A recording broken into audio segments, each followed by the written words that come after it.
Right, let's take a look at Google Forms. Google Forms really useful for lots of different reasons. You might just want to get some feedback from your students. You might want to do some sort of survey. You might want to do a test or a quiz to find out what they know. Might be that students are doing some market research and they want to use some forms themselves. So loads of different uses.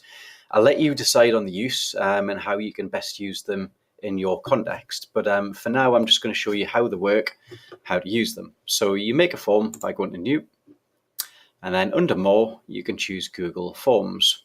Notice there's quite a few other things down there that you might want to explore as well. So Google Forms, you get an untitled form. I'm just going to call it demo form. You would put in a description,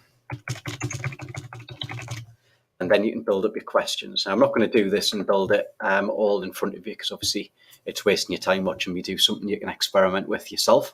But just to show you the different question types you can get, you type your question in here. You can add an image alongside if you want.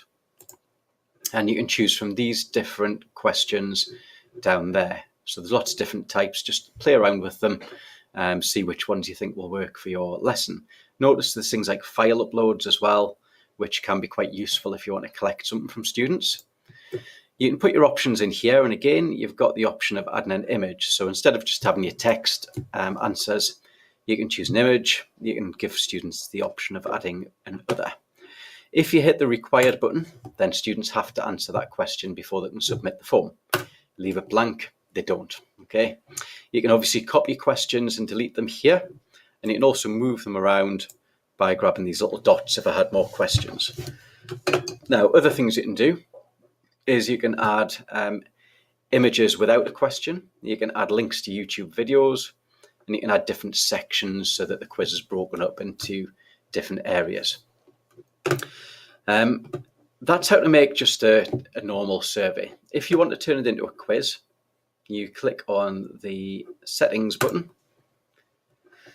You can collect email addresses so you know who's actually responded.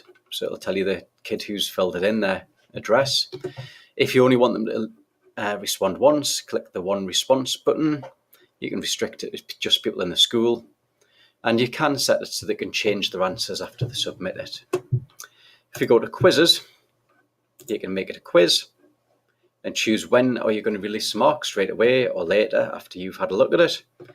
And can they see the missed questions? Yes or no.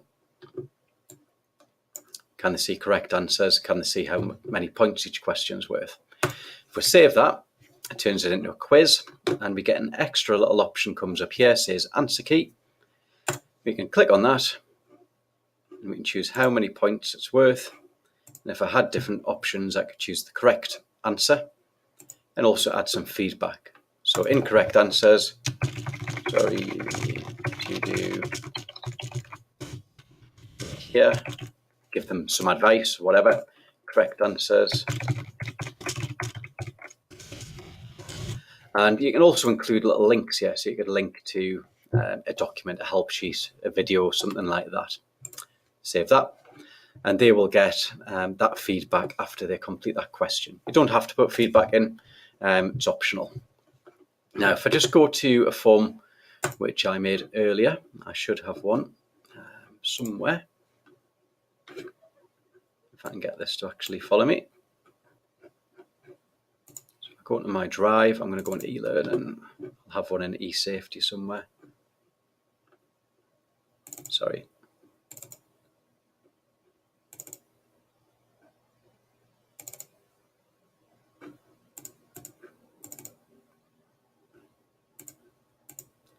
Wasting your time here, sorry.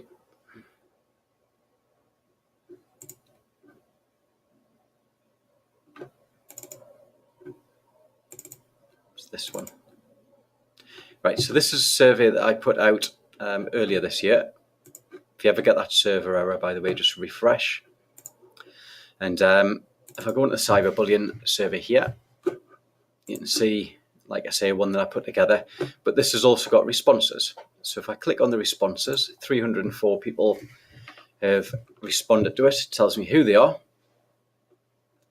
I get little charts to tell me sort of an overview. So how often do you access the internet? I can see an overview there. How often do you communicate?